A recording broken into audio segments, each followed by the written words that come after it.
भारतीय वायुसेना और डीआरडीओ मिलकर एक नई air launch subsonic cruise missile पर तेजी से काम कर रहे हैं, जो कि इंडिजिनस टेक्नोलॉजी क्रूज मिसाइल यानी आईटीसीएम का एयर वर्जन होगा। ये नई मिसाइल वायुसेना की लॉन्ग रेंज प्रिसिजन स्ट्राइक क्षमता को और मजबूत करेगी और ब्रह्मोस एनजी जैसे महंगे सुपरसोनिक विकल्पों के मुकाबले एक किफायती विकल्प के रूप में उभरेगी। ये मिसाइल भारतीय वायुसेना के लिए गेम चेंजर साबित हो सकती है। इसकी रेंज 500 से 600 किलोमीटर तक होगी और ये दुश्मन के इलाके में गहराई तक मार कर सकेगी। इस मिसाइल को आईटीसीएम के आधार पर बनाया जा रहा है, लेकिन एयर लॉन्च वर्जन के हिसाब से इसमें कई जरूरी बदलाव किए जा रहे हैं। जमीन से छोड़े जाने वाले वर्जन की तरह इसमें कोई सॉलिड बूस्टर नहीं होगा, क्योंकि ये सीधे फाइटर जेट से लॉन्च की जाएगी। फाइटर जेट की एल्टीट्यूड और वेलोसिटी ही इसे शुरुआती पुश देंगी। इसके एयरफ्रेम में भी कुछ हल्के बदलाव किए जा रहे हैं, ताकि ये SU-30, MiG-29, राफेल, तेजस जैसे मौजूदा फाइटर जेट्स और आने वाले तेजस MK2 और AMCA जैसे फ्यूचर प्लेटफॉर्म्स में आसानी से इंटीग्रेट की जा सके। DRDO इस मिसाइल की एयर इनटेक सिस्टम को भी ऑप्टिमाइज कर रहा है, ताकि जब ये मिसाइल हवा में फाइटर से छोड़ी जाए तो उसका प्रोपल्शन सिस्टम एफिशिएंट तरीके से काम करे। इसके इंजन का नाम माणिक है, जो कि DRDO की GTRE लैब ने इंडिजेंसली डेवलप किया है। ये एक छोटा लेकिन शक्तिशाली टर्बोफैन इंजन है, जो मिसाइल को 500 से 600 किमी तक ले जा सकता है। इसके साथ साथ मिसाइल की लेंथ को भी थोड़ा छोटा किया जा रहा है, ताकि ये हल्के और भारी दोनों तरह के फाइटर जेट्स पर फिट हो सके।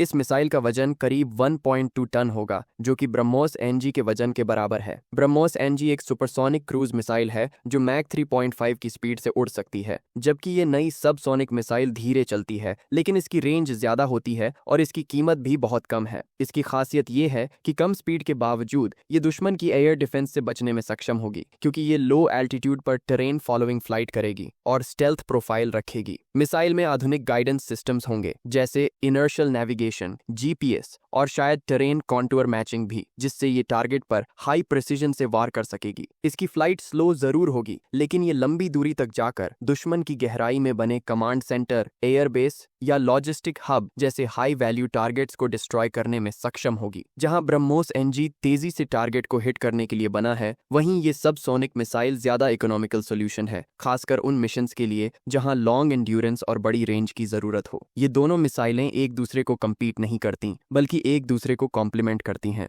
भारतीय वायुसेना के पास अगर दोनों तरह की मिसाइलें होंगी, तो वो ऑपरेशन के हिसाब से सही हथियार का चुनाव कर सकेगी। कभी तेज हमला करने वाली ब्रह्मोस एनजी और कभी लंबी दूरी की सबसोनिक क्रूज मिसाइल। इसके आने से वायुसेना को स्टैंड ऑफ स्ट्राइक कैपेबिलिटी में बड़ी बढ़त मिलेगी। पायलट और फाइटर जेट्स को खतरे में डाले बिना वो दूर से ही टारगेट्स को डिस्ट्रॉय कर सकेंगे। इतनी लंबी रेंज वाली कम कीमत की मिसाइल होने का मतलब है कि भारतीय वायुसेना इन्हें बड़ी संख्या में एक्वायर कर सकती है, जिससे स्ट्रेटेजिक फ्लेक्सिबिलिटी और डिटरेंस दोनों मजबूत होंगे। आने वाले समय में ये मिसाइल न सिर्फ वायुसेना के फायर पावर को बढ़ाएगी, बल्कि भारत की इंडिजिनस डिफेंस कैपेबिलिटी का भी बड़ा उदाहरण बनेगी। DRDO का ये कदम भारत को आत्मनिर्भर रक्षा उत्पादन की दिशा में और तेजी से ले जा रहा है।